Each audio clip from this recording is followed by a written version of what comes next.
الحرية تقبل من يعشقها. فكرة الهروب اللي هي على أساسها انطلقت الانتفاضة الأولى. يعني تحكي عن أسير طبعا هو مقيد بأنفاسه. فيما بعد يعني صارت الأحداث، هربت أنا من عوفر.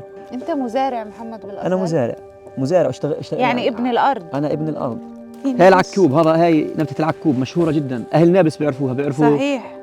لما كنت معي هاي ودوها لزكريا، بقى لازم كزكريا معي ينفخ من الناحية الثانية. شو القصة تاعتها هاي؟ احكي لنا. وعن جد اليوم شعرت في جزء كبير من الحرية، يعني بدي أشوفه. يعني بلحظة من اللحظات كنت أنادي بالسور يا ناس يا عالم، ما حدا برد علي، حدا يقول لي وين رمضان. وكان ثاني يوم رمضان حدث كبير عندي، كان صعب إنه أسير. هي بتضيء على موضوع التعذيب داخل السجون. مرة واحدة تحطيه بكلب قفص صغير بدون ما حتى يقدر يحرك جنحانه. ما بتحمل ظروف السجن، ظروف السجن صعبة لهاي الدرجة. قهر، ضرب، إهانة، شتم. كان لكم قصة مع موضوع الصبر صحيح؟ نعم، إحنا أكلنا صبر كل الحبسة، بس الحمد لله ربنا عوضنا بيه بصبر بذاك الحلو. يعني كيف النبتة بتنبت من جديد، أنا بنبت كأني بنبت من جديد. قلنا إنه اللي عم نعيشه اليوم هو نوع من أنواع الحرية المجزوءة. أنت تتحدثين عن الحرية وأنا أقول لك أنا الذي انتزعتني الحرية.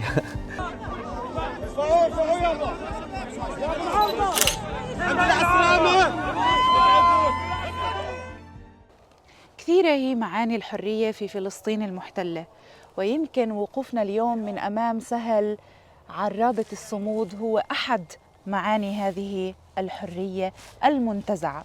لما بنحكي عن الحرية المنتزعة احنا بنحكي بشكل أو بآخر عن محمد العارضة ابن عرابة الصمود، هذا الأسير المحرر اللي حاول إنه دائما ينتزع الحرية انتزاع ولا ياخدها بشكل بسيط أو بشكل عادي. المرات الأولى سبقت نفق جلبوع بسنوات كثيرة، واليوم إحنا موجودين معه لنتعرف أكثر على قصص هذه الحرية المنتزعة من المكان اللي تربى فيه محمد وربي فيه وكبر فيه، وتشكلت كل معاني البلاد والصمود والوطن في وجدانه. أهلا وسهلا فيك محمد. أهلا وسهلا. في أرضك وفي بلادك ومن أمام سهل عرابة. محمد، مين أنت ببساطة؟ أنت تتحدثين عن الحرية وأنا أقول لك أنا الذي انتزعتني الحرية. يعني الحرية يعني ربما تنتزع، ولكن أنا قناعتي الحرية هي التي تنتزعنا من أماكننا التي ننزل بها إلى الحضيض، فهي التي تنتزع من تريد.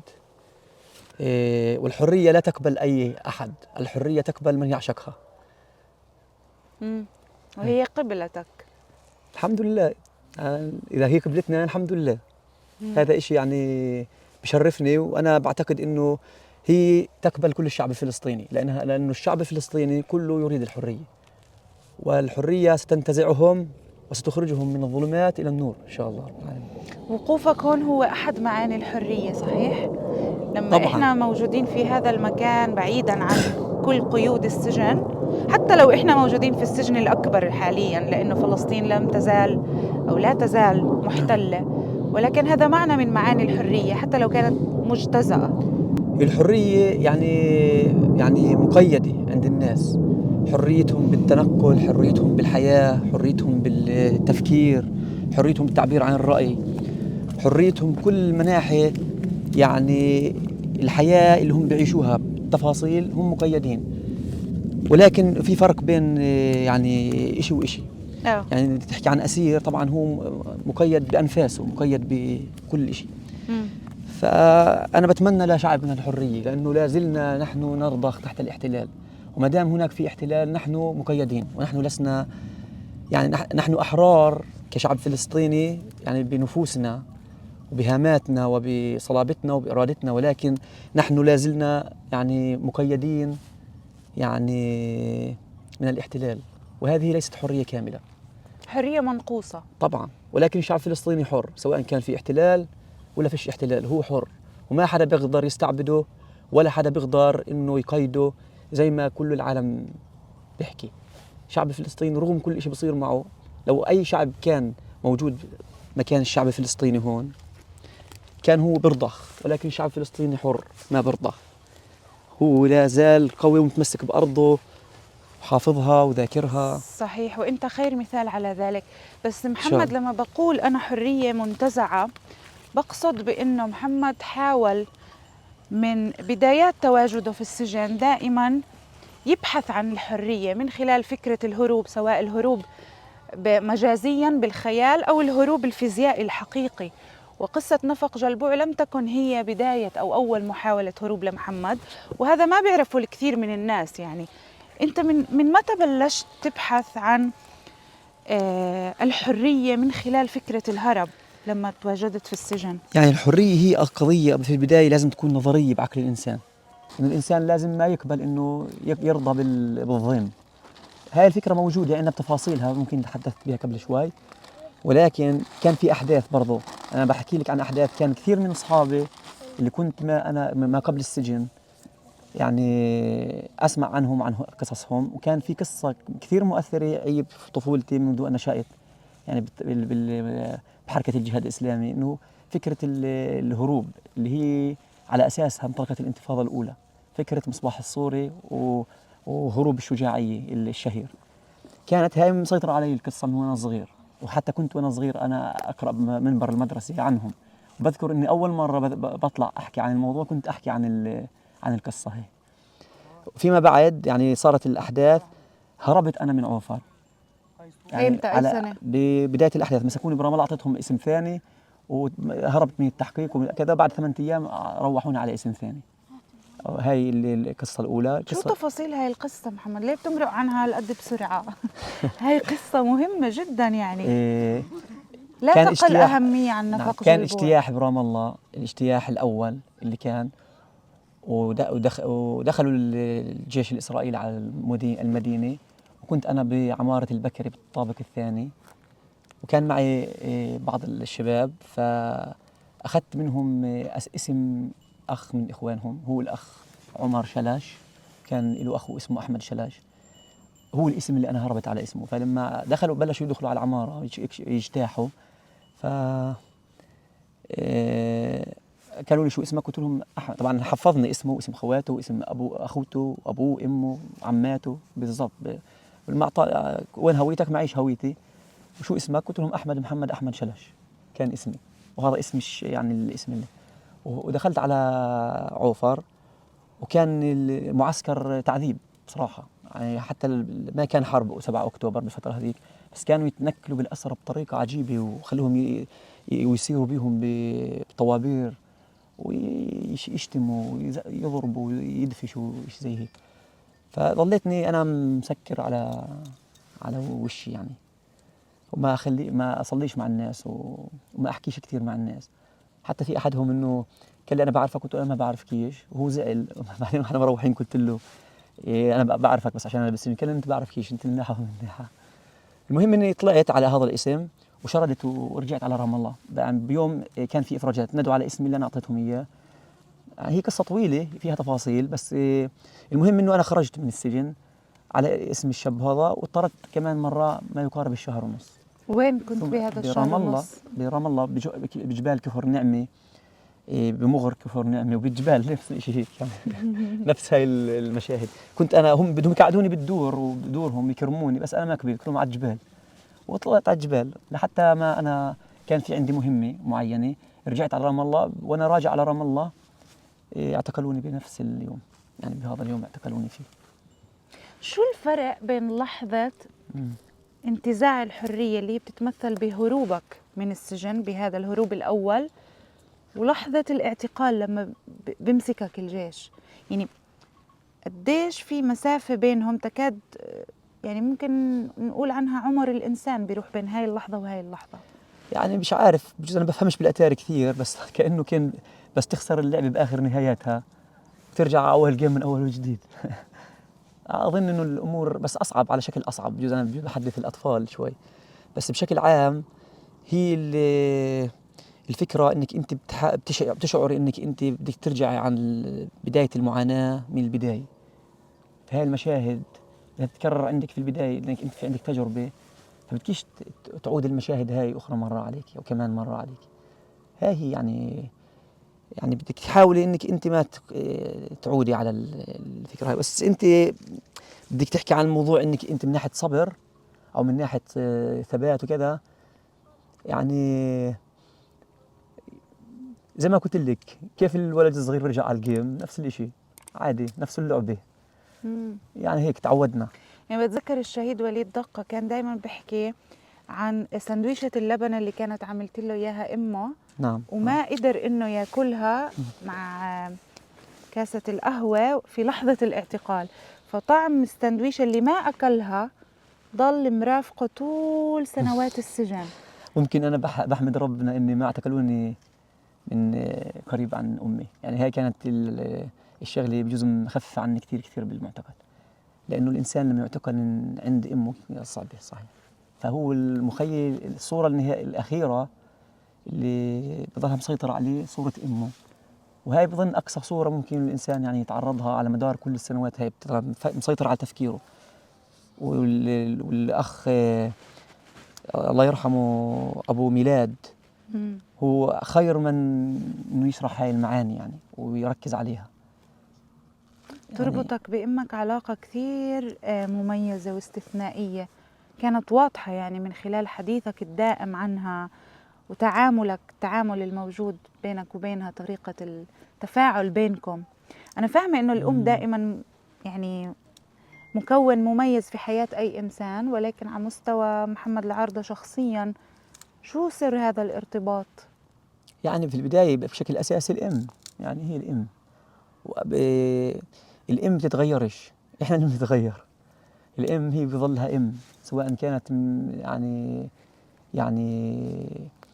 يعني بتتعب على أولادها أو ما بتتعب، بظلها هي الأم.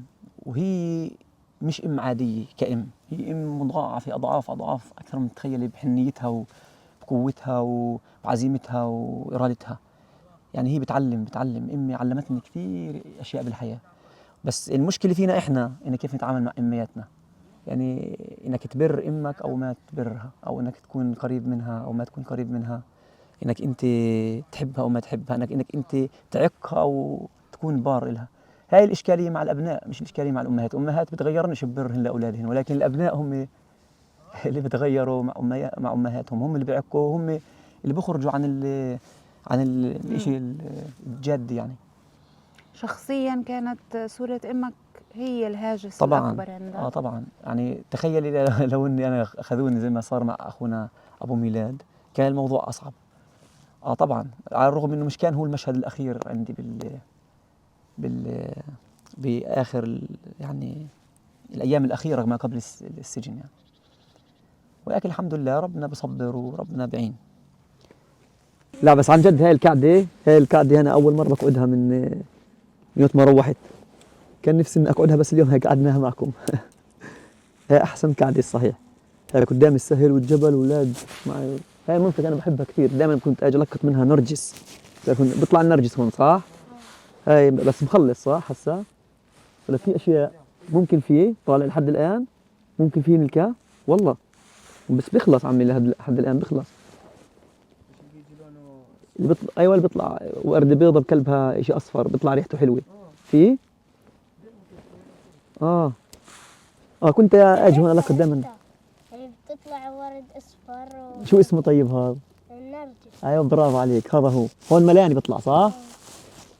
دائما كنت القط هون، تكدينا مطر واجي القط نرجس، ضمة نرجس لامي. والله روح لها اياها تنبسط كثير. هاي عكوب، بتعرفوا تسمعوا بالعكوب؟ طبعا. هذا هو العكوب. مين معه سكينه؟ هون سكينة. هاي العكوب، هاي نبتة العكوب مشهورة جدا، أهل نابلس بيعرفوها. صحيح. بيطبخوها مع لبن ومع والقدس كمان. هاي النبتة البرية الأساسية، بدون زراعة وبدون شيء، على المطر بتطلع. هاي عجرم، هي العجرم نفسها. هاي اسمها، لا هاي وردة الزعمطوط. هاي النبتة اسمها الزعمطوط، بيطلع الورد بحدها. بلفوه الناس زي الدوالي، هذا وباكلوه زي الدوالي. زاكي جدا جدا، اسمه زعمطوط. هاي النوارة بتطلع بحدها تابعة إلها. ايش تعملها؟ بيعملوها الولاد الصغار عقود، اشي جميل هيك. هاي ثاني مرة بنشرب معمر هيك بقيت انفخ انا وزكريا طبعا احنا والجبل. كيف؟ لما كنتوا مع هاي ودوها لزكريا بقى لازم كزكريا معي ينفخ من الناحيه الثانيه. شو القصة تاعتها هاي؟ احكي لنا. إيه كنا بالجبل والكينا قهوه، طبعا الكينا مناكيش، اه وعملنا موكده غير هاي الموكده بطريقه ثانيه، طبعا الموكده اصليه يعني. وجبنا الحطب، بس كنا نحط يعني حطب شوي شوي عشان ما يطلعش دخنه، عشان ما نكشفش حالنا ويشموا الريحه كان في قصاصين اثير، بس بدنا نعمل إشي يعني يذكرنا يذكرنا بالطبيعه وبذكرنا بالإشي القديم. فبلشنا نولع بالنار، وحطينا المنكوشتين اللي لقيناهن اكيد بتعرفوا عنهن، وحطيناهن على صرنا نسخن، بليناهن مي ونسخن، فولعنا الموكد وصرنا ننفخ انا وياه من هون من هون. كنا لاكين راسين بصل حطيناهن عليهن واستوينا واكلناهن. اه كثير بتنسأل عن نفق جلبوع، شو بتحب تحكي عنه؟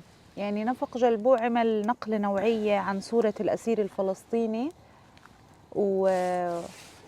وصدرها للعالم إنه هذا الأسير اللي هو بيمتلك الفاعلية والقدرة، وهو فاعل ليس فقط بس مفعول به، يعني هو عنده القدرة إنه هو يقوم بالفعل. يعني كان في احداث كثيره صارت بالعالم لها علاقه بالانفاق، او بجوز يعني حدثين مشهورات بالقرن اللي مضى، وبعدها يعني صار في يعني احتياطات امنيه زي ما بدي اقول لك بالسجون وبالعالم، والامن الوطني العالم اللي تنقل من محل لمحل وشيء زي هيك. بدي تحكي عن نفق جلبوع بعد كل التكنولوجيا وبعد كل الاحتياطات الامنيه والاسوار والتحصينات، في النهايه بهذا الوقت بالذات الناس يعني بيعتقدوا انه اي سجن بالعالم مهما كان ضعيف بيجي اسير فلسطيني مع بعض اخوه له وبحقق هذا الانجاز، يعني على الرغم من كل التكنولوجيا وعلى الرغم من كل الاحتياطات الامنيه، وعند دوله هي بتتميز عن كل الدول امنيا، او هكذا يروج يعني. هاي هي اللي يعني الاشي اللي ممكن اذا حققوا نفق الحريه من ناحيه من ناحيه يعني رساله انه الاسير الفلسطيني بتحدى كل الصعوبات حتى لو كانت يعني معقده. وانا بعتقد انه فيش مكان كان معقد بكل يعني السجون بالعالم كما السجون الاسرائيليه، بحكم ان احنا اسرى امنيين او كما بسمونا احنا اسرى فلسطينيين وطنيين، لنا علاقه بعقيدتنا، لنا علاقه بديننا، لنا علاقه بتراثنا بارضنا. فاحنا يعني الصعوبات تبكي علينا كثير اكثر من اي سجين، يعني حتى الاسرى الاخرين الموجودين داخل السجون الاسرائيليه ما بتعامل معهم زي الاسير الفلسطيني الوطني او الديني او الاسلامي او اللي هو له علاقه بفكره او سياسي. السياسي، خلينا نقول افضل بتجمع كل الاسماء. فالفلسطيني حقق هذا الانجاز. لذلك انا بعتقد انه مع بركه رب العالمين ومع معيه الله عز وجل بجزء من هاي الاشياء اللي هي يعني ساعدت انه تنتقل هاي القصه بشكل يعني عالمي. فشو ممكن تخبرنا الأشياء اللي لهلأ ما خبرتها، يعني ضمن حدود المعقول واللي بتقدر عليه، بما يتعلق بدورك بنفق الحرية، برحلة نفق الحرية؟ إحنا بنسميها معجزة نفق الحرية. إيه انا قمت ببعض ادوار. الدور الاول كان تنظيمي، اني اكون بدائره تنظيميه، يعني اكون زي يعني احافظ على انه الجو العام ما ينتبه انه في عندنا شيء زي هيك. هذا اللي كان في البدايه، وكنت اتابع مع الشباب واسمع واناقش، وكان في لي راي يعني، وبحكم اني انا عضو بالناس اللي بدهم يشردوا من البدايه. كان محمود يعني في البدايه محدد انه في اسماء هم بيشتغلوا. نفسي أسألك هذا السؤال من زمان، قد إيه قعدت أنت تبحث في نفق الحرية وفي النفق؟ انا ما بحثتوش لحالي، بحثته انا ومحمود والشباب. بحثناه 9 شهور. انا بقدرش احكي شو اسرار جلبوع يعني، بديش احكي، لانه انا بعتقد انه شعبنا فهم اسرار نفق جلبوع اكثر ما انا فاهمهم اياها. انا هيك بعتقد، فيش داعي للحديث. نفق جلبوع الشعب الفلسطيني فهم شو رسالته، بظن إن في أحد المحاكم تحدثت عن الموضوع هذا، لأني كنت مدرك إنه رسالة سجن جلبوع وصلت أكثر ما إن لو إن كنا برا. وخلاص يعني إحنا رفعنا شعار. الشعب الفلسطيني بدرك شو هو، الشعب الفلسطيني لبيب واعي. وأنا بدي أحكي عن الأمور. شعار نفق جلبوع هو في البداية شعار وحدة وشعار تعاضد، شعار عودة للأرض، عودة للذات، عودة للإنسان، عودة اللي بدي أقول لك إياه، للمراجعة النفسية، لمراجعة أنفسنا. وفي رسائل أخرى شعبنا الفلسطيني فهمها أكثر مني، أكثر ما أنا فهمتها وأكثر ما إني أقدر إني أعبر عنها. في لحظة معينة بمرحلة الحفر أو مرحلة الخروج من النفق، مرحلة المطاردة، بتتذكرها أو بتحب تشاركنا فيها؟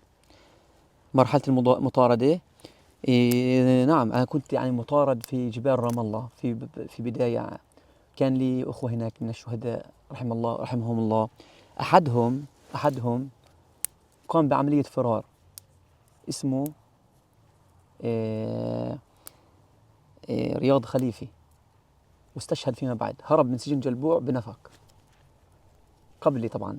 اسمه رياض خليفي، هرب من السجن جلبوع بنفق ونجحت عمليته، وظل مطارد لحتى ما هو يعني تم يعني استشهاده يعني في جبال رام الله. كنت هاي الجبال هو مطارد فيها، كنت أنا مطارد أنا وياه فيها، رحمه الله.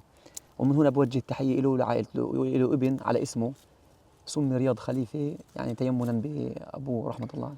ومرحلة كمان المطاردة بعد الهروب من نفق جلبوع أنا كنت بقصد. طبعا أنا كان في مرحلة سابقة بالمطاردة ما يقارب السنتين أو أكثر، كنت مطلوب، بس المطاردة الأساسية كانت بالتفاضل الأقصى. بس في ما بعد سجن جلبوع هي كانت 5 أيام. كان معي الأخ زكريا الزبيدي. كنا في الليل الأولى من الساعة 12:20 منذ أن خرجنا من فتحة النفق حتى الساعة 4:30 صباحا كنا مع بعض 6.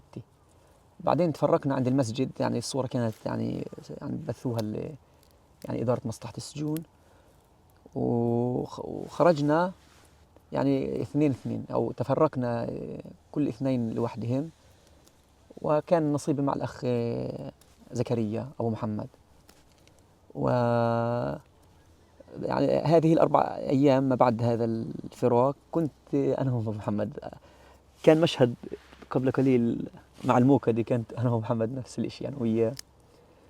وفي مشاهد أخرى يعني كثير أنا وياه بنحكي هيك مرات ونصير نضحك ونتذكر. شو الفرق بين حرية نفق جلبوع وحريتك في الصفقة الحالية؟ في فرق بالإحساس بمعنى الحرية بالحالتين؟ لا، هي الحرية لا تتجزأ، يعني فيش فرق. بس ممكن الفرق بالأحداث. يعني أنت اليوم أنت بتخرجي على إيدي المقاومة، بتخرجي بشكل طبيعي، أنت فيش عليك ولا شيء. بس بهروب من سجن جلبوع أنت خروج للمطاردة. انتبه انت، الخروج للمطاردة يعني أنا كنت مطارد قبل السجن، الآن أنا مطارد مرة أخرى. يعني أنا أخرج من سجن المطاردة، الآن أنا لم أخرج للمطاردة، أنا أخرج بشكل طبيعي، لا يوجد علي أي شيء. وهذا يعني له علاقة بالاتفاق اللي أظن أنه هو توقع بين الطرفين. يعني ما كان عليه، يعني أنا الآن بخرج أجوا علينا حول دارنا وأنا بمرق وبروح وباجي، ما حدا بدور علي، ما حدا يعني بيسأل عني. يعني هم بيسألوا عني، بيتبعوني إلى آخره. بس هم أنا مش مطارد يعني بالشكل الحقيقي للكلمة.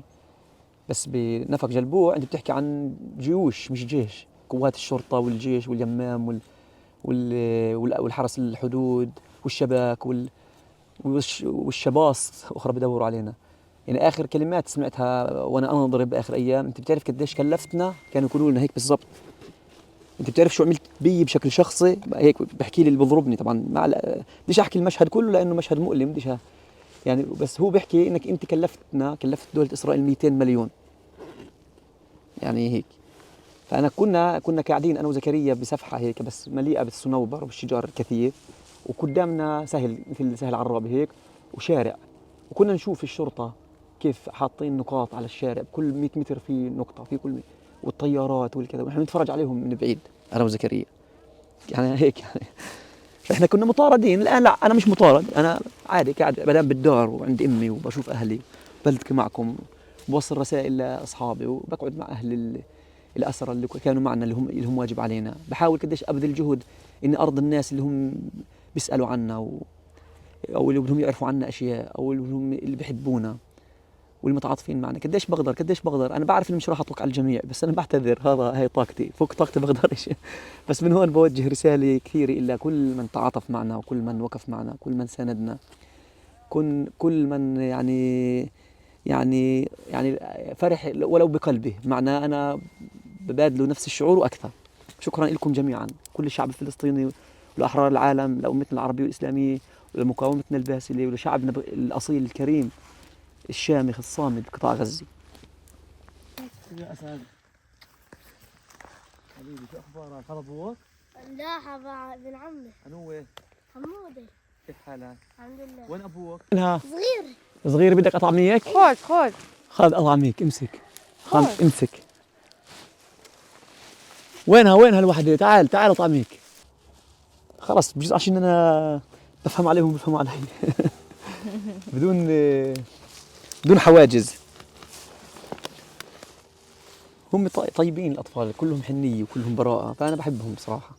وكمان الأسرى بنحرموا من اللقاء بالأطفال داخل السجن تحديدا. يعني من الأشياء اللي الأسير محروم منها إنه يمسك ابنه الطفل، يعني بتصير أشياء كثير يعني معوقات وصعوبات على أساس إنه ولد يمسك ابنه. يا الله ما أصعبها، وما كانت كمؤلمة على الإنسان اللي عنده أطفال. أنا بجوز ما عشتها، بس كنت أشوف المشاهد هاي، كنت أتألم عليهم كثير، فصرت أشعر قديش هو الابن وكذا. لا أنا بعرف، بس بشكل عام المناظر الحقيقية اللي بتشوفيها داخل السجن، هاي المناظر بتخليكي تركزي وتدققي وتتأملي. تعال عمي تعال، خذ امسك. ما هسه في معي فيه. وين محمد؟ بدناش نشربه محمد، خلي لنا شوي. ماشي؟ تسلم. فأنا بحب الأطفال كثير، وبظلني دائم إني أسأل عنهم، أتفاعل معهم. هم على فكرة هم يعني بتركوليش مجال إني أختار، هم بدشعوا يعني لحالهم. هاي بتحببني بيهم أكثر. أطفال صغار أنا ما أتخيلش إنه يجي قابضني. بعرف إنه الولد مش سهل إنه يقابض حدا وغريب وكذا. أتفاجأ من بحكيش يعني، أتفاجأ قديش هم بيقبلوا علي بطريقة مش عادية عن جد. مش إنه مفهموا أبوه وكذا. واحد منهم بيقول لي أقسم بالله ولا عمره مسكوا حدا غيرك. كيف قبلك؟ أنا مش عارف. والله الحمد لله. كنت أقول الحمد لله. فرحت. هاي شغله فرحتني كثير. من الأشياء اللي فرحتني هذا المشهد مع الطفل هذا. بقول لي أول مرة بقابض حدا. كيف قابضك؟ كيف مسكك؟ مش عارف. بيقبلش حدا غير أمه وأبوه، ولا بيقبل. أنت أول واحد بيقبل. صوروا حتى هو، بعرفش كثير صوروني للأطفال، بس هو صور ابنه كيف إنه أول مرة يعني بيقبلني. الحمد لله. شو معنى هاي الزهرة؟ شو بتعني لك بما إنها دائما موجودة في الجبال؟ على فكرة أنا بعرف قصتها الحقيقية. هي برضو هي اسمها شقائق النعمان. النعمان هو دم، يبدو دم واحد اسمه نعمان أو زي هيك، لون أحمر. وبيعتقدوا بالأحاديث إنه هاي طلعت على الإنسان اللي هاي الوردة أو الحنونة. إحنا بنقول الحنونة الحمراء. في الحنون الصفراء بعرفش بعد الطالعة. هاي تقريبا فهي يعني هيك. بس هاي إشي جميل جدا. الناس الولاد الصغار بكيفوا عليه، بصيروا لقطوا بيها يعني، ويجمعوها لأبوهم وأمهم هيك يحملوهم، فرحانين كثير عليها بالربيع. وهاي انت تصادفت انكم انت. الحمد لله روحت بوقت بحبه كثير. يعني سبحان الله، هاي اختيار من رب العالمين، مش مصادفة. انا بعتقدش انه هذا الموضوع مصادفي، هذا له علاقة بربنا. الحمد لله. الله بده يفرحني.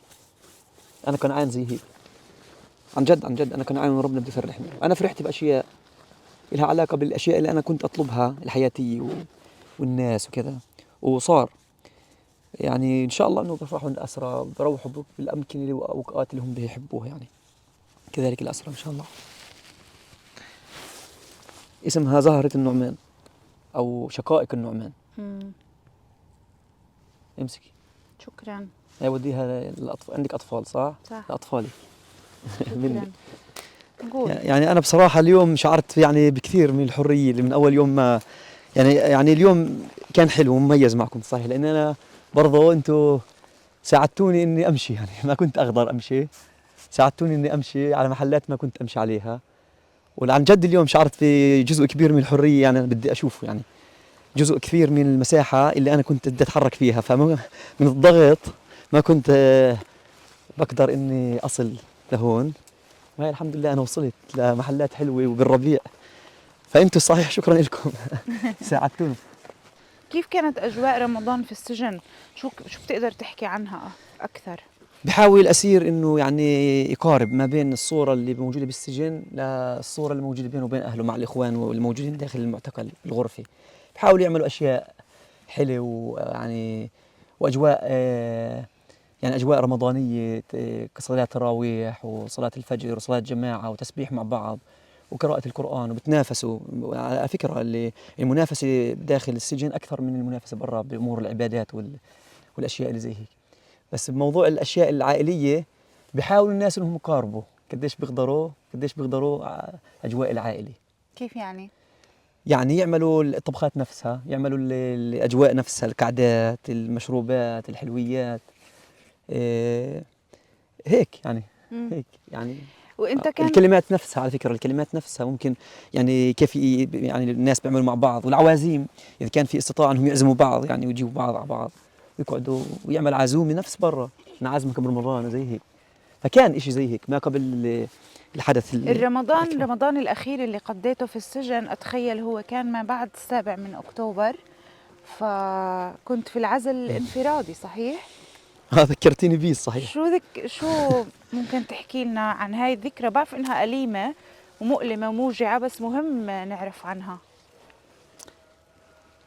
كانت صعبة بكل المقاييس، يعني حتى أنت يعني الطريقة اللي كان فيها الأسرى يتعاملوا ما كانت موجودة، وكنت لحالي وكان الأكل رديء والتعامل رديء. يعني في إشي له علاقة إني عرفت كيف رمضان. أنا قعدت ما يقارب الأسبوع أسألهم وين رمضان، يعني حتى بلحظة من اللحظات كنت أنادي بالسور يا ناس يا عالم، ما حدا بيرد علي، حدا يقول لي وين رمضان. اجوا جابوا لي جدول، بس اقول لهم يا عمي طب انتم جدول، طب القمر قصه القمر بدي اعرف اليوم رمضان واصيح وكيف احط. بالاخر الله يسرها، بالاخر انا صمت قبل بيوم على فكره، انا صمت قبل بيوم رمضان صمته هي اول مره، مع انه يعني بالظروف الطبيعيه بجوزش، بس انا صمت قبل بيوم عشان ما يروح علي يوم واحد من رمضان وكملت. بس الحمد لله اليوم الاخير عرفت انه هو العيد يعني فافطرت.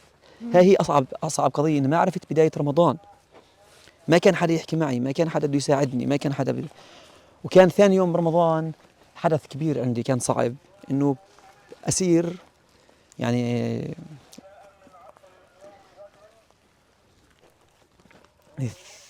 48 انتحر بجنبي، كنت انا الوحيد اللي احكي معه، هو كان وضعه صعب يعني، فكانت صعبة كثير علي. يعني هم بيقولوا انه انتحر او شيء زي هيك، بس بشكل عام هو الظاهر انه انتحر. كانت صعبة جدا جدا، أصعب وأقسى لحظة كانت بحياتي بالعزل إنه هذا الشاب انتحر بحدي. يعني خلص كنتوا موجودين بنفس الزنزانة؟ هو كان بحدي، زنزانة تانية. حاولوا ينعشوه، حاولوا يعني يعملوا يعني إشي له، فهو يبدو إنه شاب جديد ما يتحمل إنه يكون بالعزل.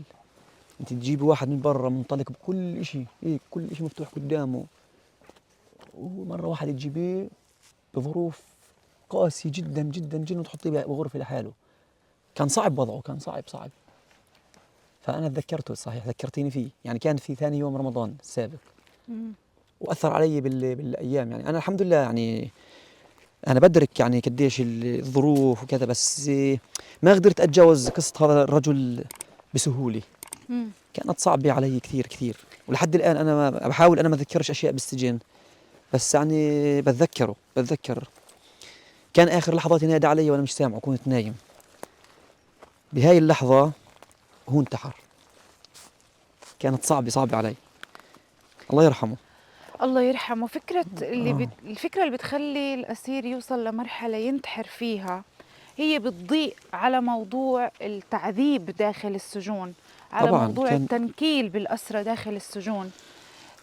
قبل 7 أكتوبر وبعد 7 أكتوبر، يعني موضوع التعذيب هو مش موضوع بدأ مع 7 أكتوبر ولكنه تكثف.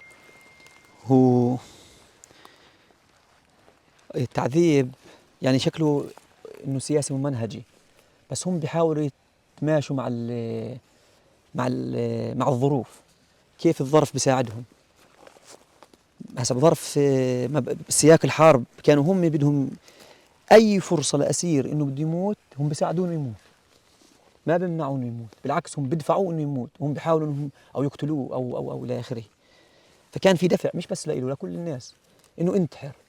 كان في دفع يخليه لك شفرات كلب إنه هو بيعمل حاله إنه حاله، بس بيخلي لك شفرات، بيخلي لك أشياء، بيخلي لك حبل. كان يعملوا زي هيك كثير من الأسرى. طبعا الأسرى عندنا بشكل عام مؤمنين، هم حريصين على إنه صورة المناضل الفلسطيني تبقى صلب وكذا وزي، بس في ناس بالنهاية يعني فيش إشي كامل، فيش صورة كاملة، واللي بصير مش أي إنسان بيتحمله. عن جد أنا بتفهم يعني بعض الناس اللي إن شاء الله ربنا بيرحمهم، أنا متأكد إنه رب العالمين راح يغفر لهم، أنا متأكد. أنا ما بدعو للانتحار، أعوذ بالله وخطأ وإلى آخره، بس رحمة الله عليهم.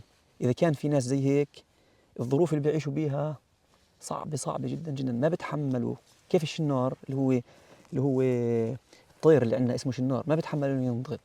في ناس ما بتحمله، ما بيصبر، ما بتحمل انه حدا يضيمه، ما بتحمل انه ينكر، ما بتحمل ظروف السجن. ظروف السجن صعبة لهاي الدرجة. قهر، ضرب، إهانة، شتم، صياح دائم بشكل مباشر ومتواصل. هذا الحكي كلياته على بعضه شاب جاي من مره واحده. يعني ممكن احنا بشكل تدرج ما شفنا حالنا بالعزل، يعني بتجرب وعارفين وبانيين انه ممكن حاطين فكرتنا انه ممكن ننعزل، ممكن كذا، بس واحد تجيبيه مره واحده يبقى محلك بكل اجنحته، بطير مره واحده تحطيه بكلب قفص صغير بدون ما حتى يقدر يحرك جنحانه، حتى تحريك بيقدرش يحرك جنحانه، فبده ينكر. يعني بده يعني بس ما حدا بيقهرهم، يعني ما حدا بيقهرهم، يعني الحمد لله رب العالمين. بشكل عام العقل الجمعي ما حدا بيقهره عندنا. العقل الجمعي ما حدا بيقهره. العقل الجمعي ما حدا بيقهره عندنا، بس ممكن هم يستفردوا بإنسان يمارسوا عليه كل الضغوط والظروف وكل الإمكانيات الموجودة عندهم، كل معنى الكلمة، كل التجارب الموجودة بالعالم بالقهر والتنكيل والأذى والضرب، كل إشي بيستخلصوه وبصبوه على الأسير الفلسطيني بالإمكانيات الحديثة. يعني استذكر كل يعني شخصيا من خلال تجربتك احكي لنا. انت قلتي لي قبل شوي اني بدك ما احكيش انا بحبش احكي عن حالي لاني ما بدي اسجدي حدا، بس انا بحكي عن ناس، بحكي عن مشاهد. بس انا بدي اقول لك الصور الفلسطينيه، الاسرى الفلسطينيين بحاجه انه محمد العارضه يحكي عنهم. الاسرى بدهم حدا يحكي عنهم، مشاهدهم، صورهم. شو يحكي عنهم؟ يعني شو اكثر من الصوره؟ يعني كيف بدي اوصف الصوره هاي؟ انا ما هي قدامي، انا قاعد بحكي لك عن المعاناه، والناس بيطلعوا باجسادهم، بيطلعوا باجسادهم سواء كان هم يعني احياء او بيطلعوا باجسادهم سواء هم اموات او شهداء. شو احكي لك يعني اكثر من الصوره؟ عشان هيك انا بدي احكي الصوره بتدل يعني. بس العالم لانه جبتي لهم كل، يعني بديش احكي عن العالم لانه في ناس من العالم خيرين، بس طغاة العالم بدهم مش الصوره هاي. انا قلت قبل ايام لاحد الصحفيين انه بخرج اسير اسرائيلي كان مدمع من الفرح، انه مروح وهو مشخص ومرتب وصحته مليحه ومبين عليه، مبين على بشرته ومبين على السلوك يعني هو مبسوط وفرحان. فانت بتعاطفوا معه لانه هو دمع دموع الفرحه، بكون طلع شو عاملين بيه وهو مش عامل إشي. بس الاسير الفلسطيني ممزع وبيحكي ومزع كل العالم واللي بيحكي بس مش حدا شايفه ولا بيحكي عنه. هاي جريمه، هي الجريمه، ان الصوره موجوده عند الناس وفيش داعي انه واحد يحكي عنها. وللاسف الشديد ما حدا بيطلع. طب شو احكي لهم؟ ليش بدي احكي لهم؟ ما بدي احكي لهم مش ولا لا بدي احكي جدوى، لحدا. يعني ما في جدوى من الحديث. انا برأيك؟ بعتقد الجدوى هي يعني عند الناس انفسهم يعني. مهم. يعني الناس انفسهم هم اللي بيعرفوا شو صار معهم. اسف ممكن الناس ينقلوا الصوره بشكل صحيح، ممكن الناس بس لا انا مع انه الناس يحكوا، بس انا بقول لك انه هو ما حكي. بس أنا ما بقول. شخصيا انا ما بعرف انت اكثر مراحل انا التعذيب تعرضت انا لها بحكي لك مثلا في 2002 ولا لما تم اعتقالك بعد نفق جلبوع ولا ما قبل 7 اكتوبر مثلا؟ لا هو يعني كل المراحل كان فيها اذى وظروف بس يعني بتتباين.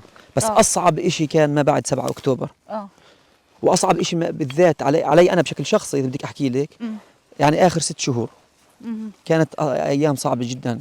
كان في زميلي بالزنزانه اسمه عمار مرضي. كان هذا يعني يعني امبارح كنت اتحدث انا وياه. فقلت له بجوز القتل اللي كنت انقتلناه انا وياك شرشيرت يعني سلسله من الجولات يعني بيوم واحد. يعني لو وزعتهم على كل الضفه الغربيه بتحملوهوش. قتل مش طبيعي. ايد تنزل وايد بشكل جماعي بينزلوا بيك، والكلاب ومش كلاب. ضرب تكسير، انا تكسر ظهري يعني انا ما. بس انا يعني خلتني احكي. مش لانه انا بدي اخليك تحكي محمد، لانه هذا جزء من على الفاضي. انا ما بدي صيرورة وحياة انا انت ما بديش اقول عشتها. لك اذا بدنا نحكي العالم يعني العالم انا ما مش للعالم. العالم بيعرف، صحيح، والعالم بيعرف العالم كثير. يدرك. صحيح. لا من هون خلينا نمرق من هاي الزاويه. يلا. العالم بيعرف والعالم بيدرك والعالم بيفهم. بس يعني زي ما كان المقولة بيوم من الأيام أبو مازن الرئيس أبو مازن اه قال إنه القوي عايب، مثل عربي قديم. وأنا بقول لك إنه القوي عايب. يعني سواء كان العالم يدري أو ما يدريش شو بهمه يعني. ما هو القوي. بس هم فشرهم مش الأقوياء. هم الأقوياء بنارهم وحريدهم برضه، بس الأقوياء بإرادتنا إحنا. صحيح. إحنا في عنا إشي بوازيهم بالقوة. هم بيدركوا شو هو أكثر منا على فكرة. اها هم بيدركوا شو سر قوتنا أكثر منا للأسف. بس إحنا يعني الحمد لله الحمد لله رب العالمين. انو بيتك هون بيت هاي بيت عمتي الله يرحمها توفت. بس وهذا هون بيت دار عمي العائلة؟ نعم هاي أولاد عمنا أولاد عمنا. لسه مش بيتك. لا في المفروض انت اليوم عم بتحاول انك تطلع نظرة للمستقبل، يعني عم تحاول تبني بيت وتكمل في حياتك نعم العملية وحياتك الأكاديمية، ورجعت للمكان اللي الحمد نشأت لله. فيه، اللي احنا هلأ موجودين فيه. قربنا نصل على. نعم صحيح. هاي اليوم أنا ببني بالدار. هاي دارنا. مهم. هاي دارنا. وأنا زرعت أول ما جيت هون هاي الأشجار اللي زرعتها. إذا بتذكروا إذا مم. شفتوني أنا بزرع.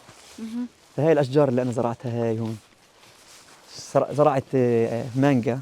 تفضلي شكرا. وهاي زيتون. زرعت زيتون هون. هاي زرعت مانجا توت فارسي. وهاي أفوكادو. وهاي جوافة. وهاي نبتة الجرانك. هاي نبتة حمراء ونبتة بيضاء. وهي بوبايا اسمها خوخ احمر. زرعت خروب طبعا. الخروب بجانب الصبر طبعا. بجانب الصبره. أهم إشي الصبرة. وين الصبرة؟ هاي في الصبره اللي هي الخضاريه اللي جابوها جديد عندنا يعني. هي قديمه بس كانوا الناس يزرعوها اكل. بس هاي الصبره القديمه المشهوره عندنا. وهاي الفاس. كان ابوي واحنا صغار مشتري لنا فيسان صغار زي هيك عكدنا. عن جد. واحنا صغار جاب لنا فيسان صغار عكدنا. هاي الشجره هاي بوملي أنا زرعتها يعني. كان عليها ثمر لما زرعتها. هاي الصبرة. هاي الصبر. وهاي الخروب أنا زرعتها. هاي طبعا الخروبة. ساعدوني مش كله أنا زرعته. ما كنتش أقدر أنكش كثير. بس هاي الصبرة.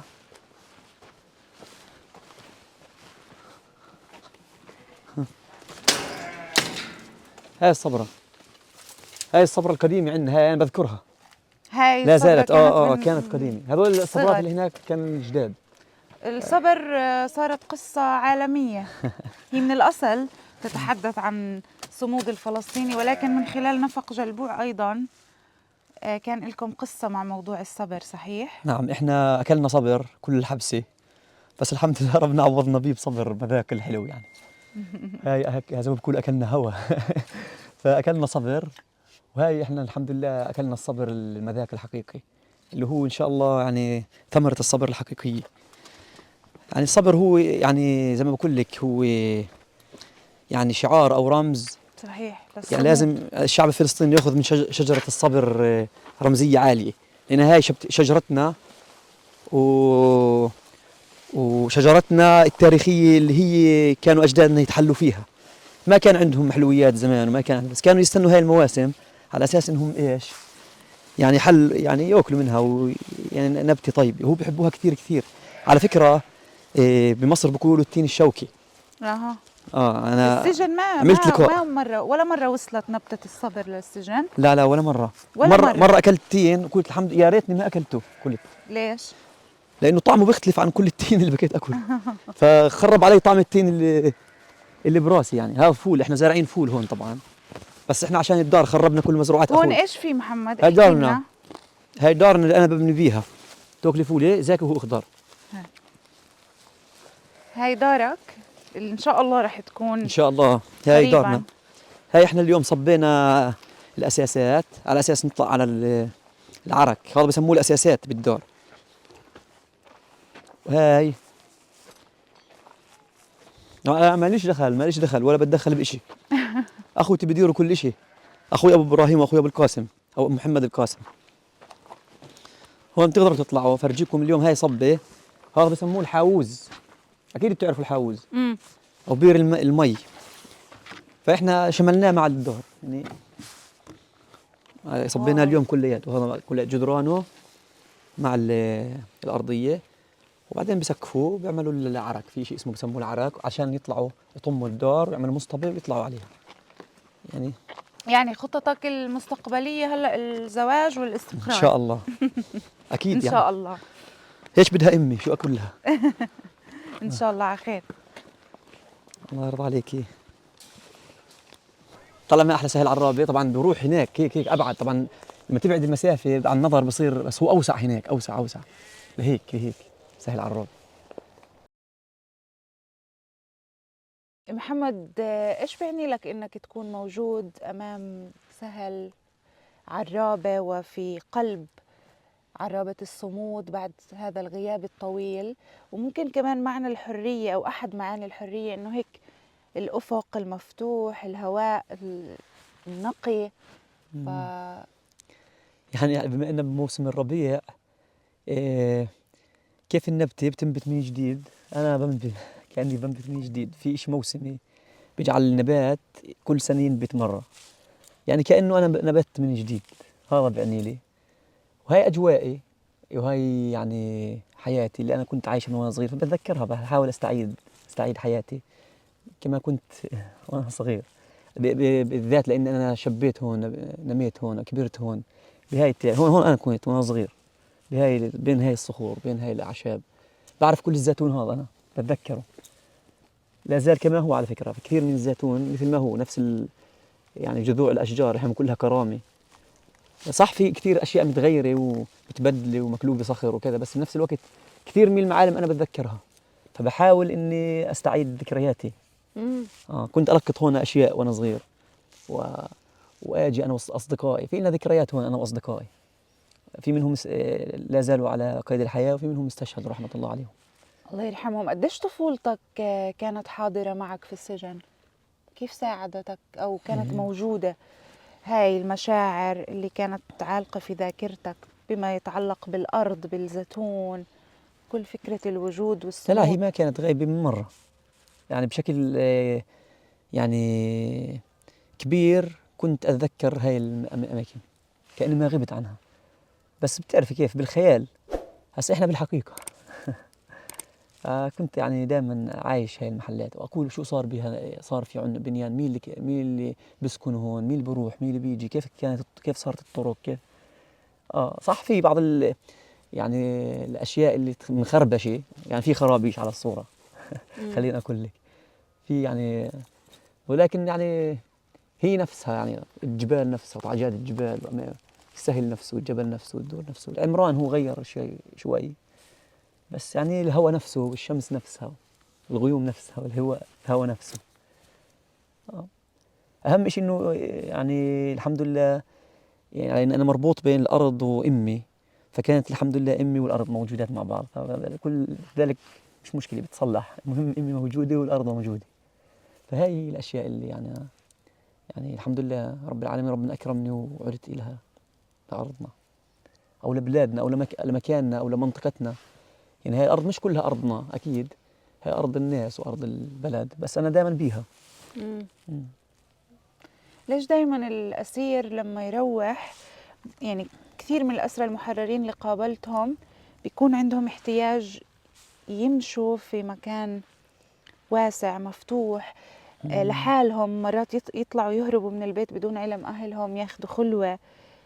كيف بنفسر هذا الاحتياج؟ في شيء له علاقة بالشوق، أنت مشتاق لمكانك، والشغلة الثانية شيء له علاقة بالحرية، عكس الحرية القيود. إحنا مقيدين، الإنسان المقيد أكثر واحد بيعرف قديش هو الإنسان متريح يعني ومنطلق.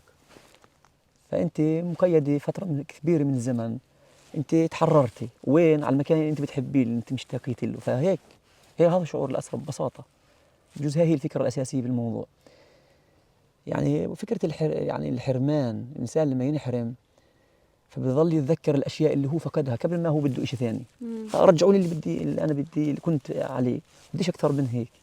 فهو يعني لما يرجع على المكان وحيزه اللي كان في بشعر حاله إنه هو ملك العالم أو ملك الزمان. يعني هاي هي شوق. أنت بتحكي عن يوم، يومين، ثلاثة، الواحد بيبعد عن أهله يوم أو ساعة، أمه بتعمل تقيم الدنيا وين ابني وكذا.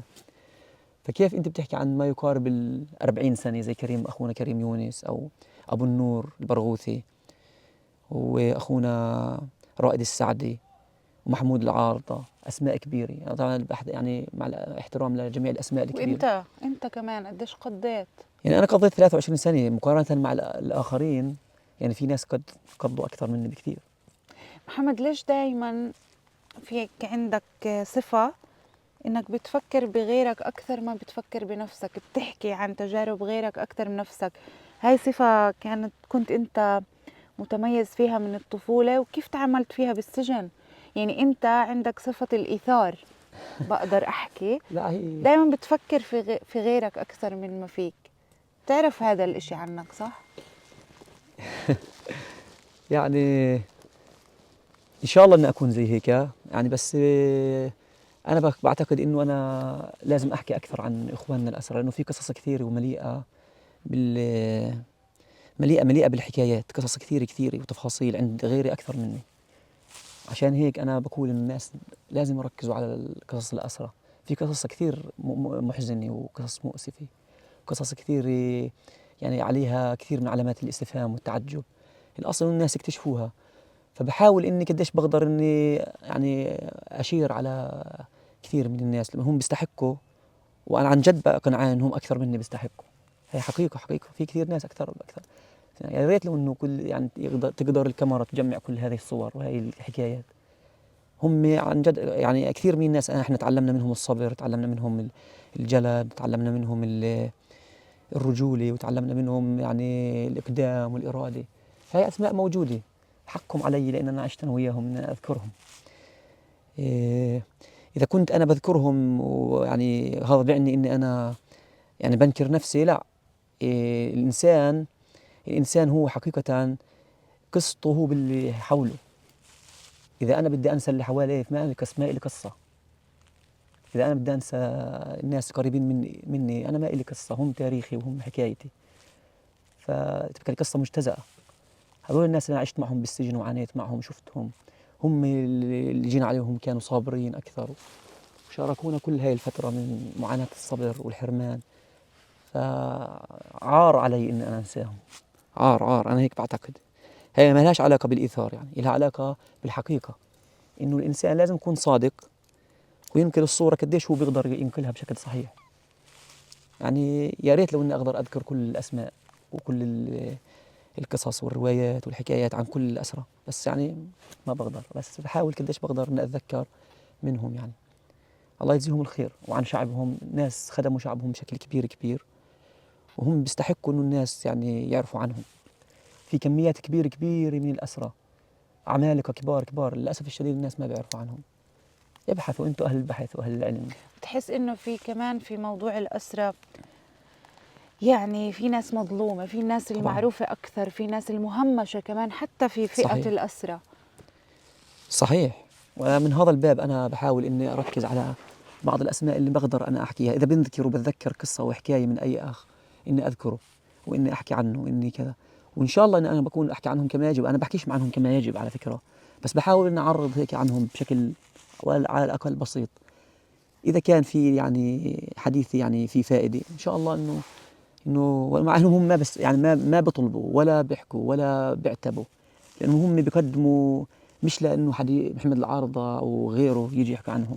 هم أبطال، هم رجال، هم مربين، هم يعني عمالقة بكل ما تعني الكلمة معنى، فهم ما بيستنوا من محمد العارضة إنه يجي يحكي عنهم.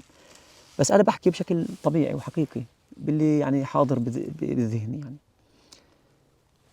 هذا المشهد عمرك كنت تتخيله في السجن؟ إنه محمد العارضة قاعد أمام سهل عرابة ويستنشق الهواء. هذا معنى الحرية محمد، أو أحد معاني الحرية؟ يعني الحرية إنك أنت تطلقي نظرك، تطلقي كلامك، تحكي بحرية، يعني تحدثي بحرية، ما يكون في أي عائق قدامك، لا عائق مادي ولا عائق فكري ولا عائق بشري ولا طواغيت ولا ظلام ولا يعني أي إنسان ممكن إنه يمنعك. هاي هي الحرية. الحرية مش بس هي جدران، يعني ممكن كنا بين الجدران نتحدث بحرية، حرية تعبير أكثر من أي مكان آخر. يعني بجوز بعض الأشياء أنا ما بقدر أحكيها، مقيد ببعض الأشياء. يعني إحنا أخذنا حرية بجوانب وقيدنا بجوانب أخرى. بس أنا كنت دائما أعتقد، ممكن هذا الاعتقاد اللي كان عندي وإيماني بالشكل هذا، إني راح أرجع على عرابة يعني، والحمد لله رب العالمين. ممكن هذا من ناحية إنسانية أو تنمية بشرية، أنا ممكن أخذت إشي بالتنمية البشرية، هذا له علاقة يعني تفكيرك بالإشي الإيجابي بيعطيك لقدام إنه أنت راح تحققيه، والحمد يعني لله كنت كان. تتخيل هذا المشهد؟ كان كنت أتخيل نعم، وكنت أتخيل إني أروح على محلات أبعد من هيك، بس أنا مش قادر أروح. بس كنت أتخيل. صح كان الموضوع صعب ومن ناحية عقلية، بس بمشاعري يعني من ناحية عاطفية ومشاعرية ووجدانية كنت أتخيل إني راح أرجع، وكنت أعيش وعايش يعني بحلم. كنت دائما بمشي هون وأروح، يعني أحلامي كانت هون دائما، ما خرجت من هذا الحيز أو المكان. بس يعني كنت دائما مم. تهرب في خيالك، مش بس هربت في بخيالي الحقيقة. وبأحلامي كنت هون. وكنت بالأول الهروب اللي هو المجازي بالخيال، صح؟ كنت ما أخرج من هون. يعني الناس بعرابي هون تفاجئوا، أنت كيف متذكر كذا وأسماء وكذا، لأن أنا ما خرجت من عرابي أصلا. أنا أرجع عليها من ناحية يعني ذهنية، بس هو الإشي الجسماني والفيزي اللي هو أبعدني. يعني الحرية القلبية والحرية الفكرية أو التفكير ما خرجت من هون. يعني كنت أنا دائما منطلق هون، كان بمشي بشوارعها بسهولها وجبالها يعني السجن لم يستطع أن يخترق عقلك ومخيلتك؟ ولا مرة كان السجن قيدني بتفكيري، ولا مرة أنا عشت في أشياء يعني داخل السجن الناس بتقوقعوا بيها، بعض الأسرار. ملان. أنا ما كنت أنزل، يعني إني أنزل على الميدان، هذا مش ميداني. فكنت دائما اللي بيخرف عني عن الجبل، معي عن الجبل وعن الهواء وعن الزراعة وعن الأزهار البرية، وكيف نزرع زيتون وكيف نزرع كذا، وكيف تفاصيل من كل المحلات، مش بس محلنا هون، كل المحلات، من القدس، من خليل، من بيت لحم وسلفيت وقلقيلية ورام الله والبيرة، كذلك طول كرم وطوباس وجنين وغزة بكل مدنها العزيزة، رفح وخان يونس ودير البلح.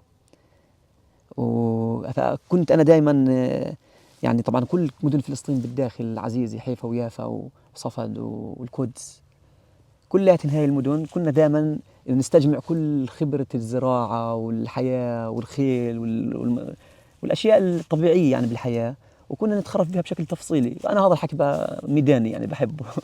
انت مزارع محمد بالاصل؟ أنا مزارع أشتغل يعني ابن الارض. أنا ابن الأرض. هذا بيفسر أنا هي وجودك بنفق جلبوع. شايفة هذيك الصخرة المخرمة؟ أنا بعتقد إني هسه تذكرتها، زمان كنت متذكرها. هاي أنا تذكرتها، هسه تذكرتها.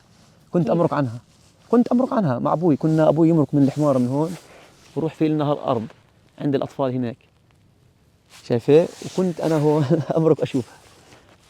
كان هون في سناسل. يعني أنت حافظ تفاصيل الأرض؟ حافظ تفاصيل الأرض طبعا. هون هاي الصخور ما كانتش من قبل، مكلبينها بالجرافات وزي هيك. أنا متذكر أشياء كثيرة. هذا المعنى الحقيقي لما نقول إحنا أبناء هاي الأرض. هون شايفة هاي البقعة من الصخور هناك كان في نجاص بري بيطلع من ربنا، مش بنزرع زراعة الناس بزرعوه. كان في هون بهاي الناحية نجاص، اليوم فيش نجاص. أقول لك بدي أروح أشوف إنه موجود ولا مش موجود. روح شوف، روح.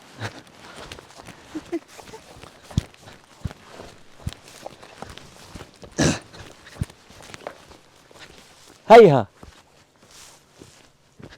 شو هاي؟ نفسهن. هذا اسمه نجاص بري بيطلع من ربنا يعني. هاي نفسه على الصخرة هاي، لا بعده موجود، شايفه ما راح. هاي شافنا، هاي نفس الشجرة بس أكيد كبر وقصوه الناس. هو نفسه هذا اسمه نجاص بري. هذا شغال يعني، مش إنه عشان بس ساقط الخريف مسقط الورق. هاي اوعى، هاي قصفي منه. هاي شايف بلش يطلع الورق عليه، شايف؟ أنا افتقدته على فكرة. كان عندنا محل الدور هذول عند أولاد عمي، فاعتقدت إنه عشان العمران كاموه ما ضلش منه، بس هاي موجود. هاي الحمد لله. شو يعني إنك تغيب عن إشي 22 سنة وترجع تلاقيه؟ والله ما صدقت إني لقيته الصحيح. والله. هيو هاي كلها تعرجهم. هذا طبعا طالع من ربنا من بين الصخر، ما زرعوا الناس، هو بيطلع من ربنا وبصير يتمد. شايف كيف متمدد؟ زي ما تقول ايه انه في اشي بسموه عندنا السويد. اسمع بيه السويد؟ لا. هسه فرجيك اياه. نبته بريه وهذا بيطلع زي السويد. امرك شايفه هيك. هاي الكيتو لقد وجدناه. شم والله في له ريحه. شم ريحته. شم امسك. اسمع، رائحة الأشياء بتضل معبقة في الذاكرة. طبعا، لأنه حاسة الشم من أقوى الحواس عند الإنسان. صحيح. فبتساعدك وأنت في السجن. صحيح. هي فيها غرسة زيتون صغيرة زارعينها بس مش كيف بتطلع. شايفة؟ هيدا عشبها عشان الناس ينتبهوا لها ويديروا بالهم عليها. هذا محمد العارضة المزارع. هيك الناس من أهلها بينتبهوا لها بيديروا بالهم عليها.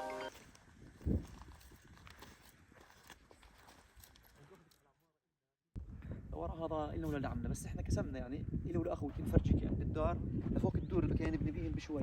محمد، عشنا يوم هيك طويل معك ومليء بالمغامرات اللي عشتها أنت بعتقد لأول مرة بعد 22 سنة. نعم. وعشناها معك.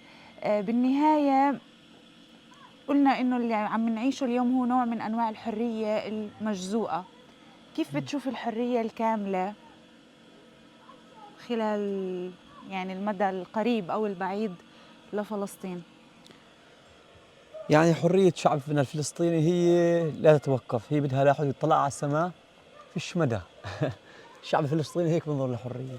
كل ما حقق إشي بالحرية بده حرية أكثر، لأنه بيستحق الحرية. وأنا بعتقد إنه الشعب الفلسطيني راح ينول حريته مثل باقي الشعوب.